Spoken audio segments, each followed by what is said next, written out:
Geography का हमने पिछले टॉपिक में किया था, माउंटेन वाले टॉपिक में, कि जो भारत के उत्तर में माउंटेन है, जिसमें सबसे उत्तर में काराकोरम पर्वत श्रेणी है। काराकोरम, लद्दाख, जास्कर, इन सबको मिला करके ट्रांस हिमालय बोलते हैं जिसे हम।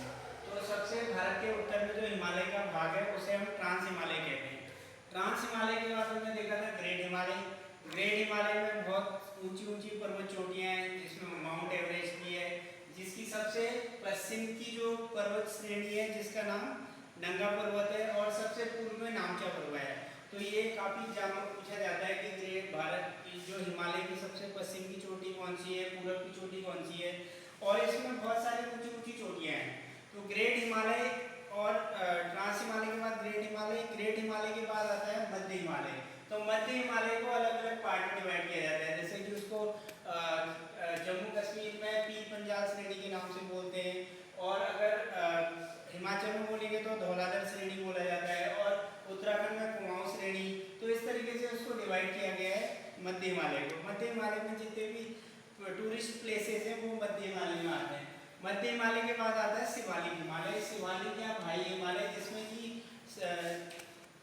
चंडीगढ़ वाला एरिया ये कवर करता है, वो शिवालिक हिमालय में। शिवालिक हिमालय के बाद आता है अरावली पर्वत श्रेणी। अरावली पर्वत श्रेणी दुनिया की सबसे पुरानी पर्वत श्रेणियों में आती है, जो राजस्थान और दिल्ली वाला क्षेत्र उसमें आता है। तो अरावली पर्वत श्रेणी की सबसे ऊंची चोटी गुरु शिखर है। तो ये राजस्थान के सिरोही जिले में स्थित है। तो कभी कभी एग्जाम आ जाता है, जिसकी 1722 किलोमीटर की हाइट है। अरावली पर्वत श्रेणी की सबसे ऊंची चोटी है गुरु शिखर। तो माउंट आबू जो पर्वत वो है, वो भी इसी में स्थित है। उसके बाद जो आगे जब चलते हैं अरावली के बाद, तो अरावली के बाद सतपुड़ा की विंध्याचल की रेंज आती है। विंध्याचल जो है भारत की सबसे लंबी पर्वत श्रेणी है। ये मध्य प्रदेश में स्थित है। इसको 3 भागों में बांटते हैं, भार्गव, कैमूर और पारसनाथ श्रेणी। तो ये बिहार तक फैला हुआ है, मध्य प्रदेश से लेकर झारखंड, छत्तीसगढ़ और बिहार तक। इससे इसकी लंबाई सबसे लंबी है, पारसनाथ तक फैला हुआ है, जो बिहार में स्थित है। उसके बाद सतपुड़ा की पर्वत श्रेणी आती है, ये भी मध्य प्रदेश में स्थित है। इसको 3 भागों में बांटा गया है, राजपीपला की पहाड़ी, उसके बाद महादेव की पहाड़ी और मैकाल श्रेणी। महादेव श्रेणी में धूपगढ़ है, धूपगढ़ बायोस्फीयर रिजर्व है, और मैकाल श्रेणी में अमरकंटक है। अमरकंटक में की हाइट 1057 मीटर है, और धूपगढ़ की 1350 मीटर है। कभी कभी हाइट भी पूछ ली जाती है एग्जाम में। उसके बाद सतपुड़ा के बाद जो आता है वो पश्चिमी घाट आता है। तो पश्चिमी घाट को हम 3 भागों में बांटते हैं, उत्तरी सह्याद्री, मध्य सह्याद्री और दक्षिणी सह्याद्री।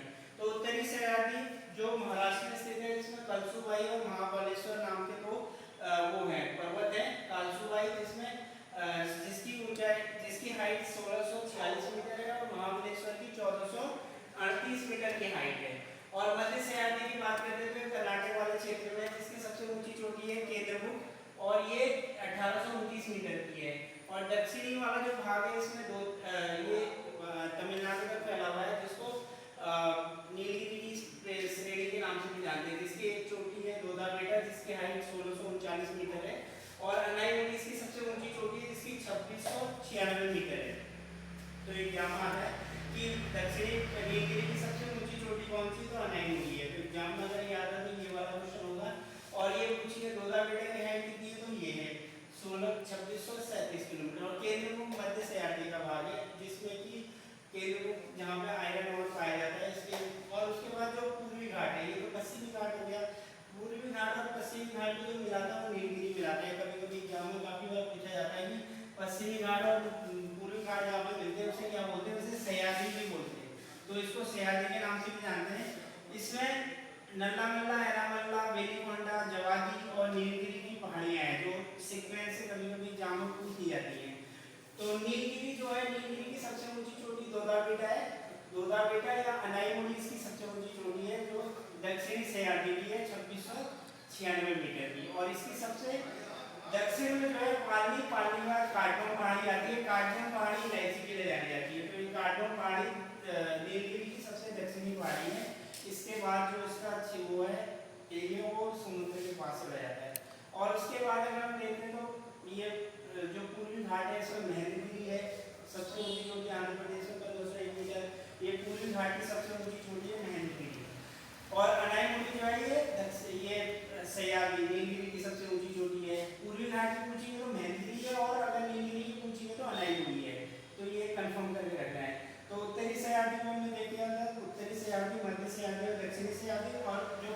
भाग है, इसमें उत्तर की पहाड़ियों उत्तर उड़ीसा में स्थित है, उत्तर तट के नाम से इसको जानते हैं। उड़ीसा का जो तट है उत्तर तट है।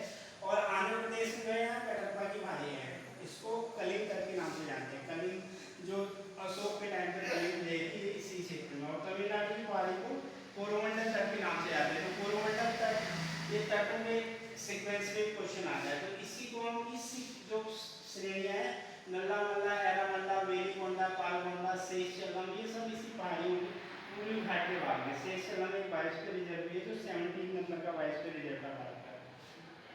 और तमिलनाडु की जो पहाड़ियां हैं जिसमें जवादी, सेवाई, नीलगिरी और मेलागिरी। तो मेलागिरी जो चंदन की लकड़ी के लिए फेमस है। तो यहाँ मेलागिरी में कभी कभी जाम आ जाता है। मेलागिरी किसके लिए फेमस है? तो चंदन की लकड़ी के लिए। और उसके बाद हम पूर्वी भाग को देखते हैं। तो पूर्वी भाग में बहुत सारी पर्वत हैं जैसे डाफला, मिरी, अबोर, बिस्वी, पट्टाईगुम, नागा, लुसाई। लुसाई मणिपुर में स्थित है। कभी कभी जाम आ जाता है लुसाई पहाड़ी यहाँ पर है।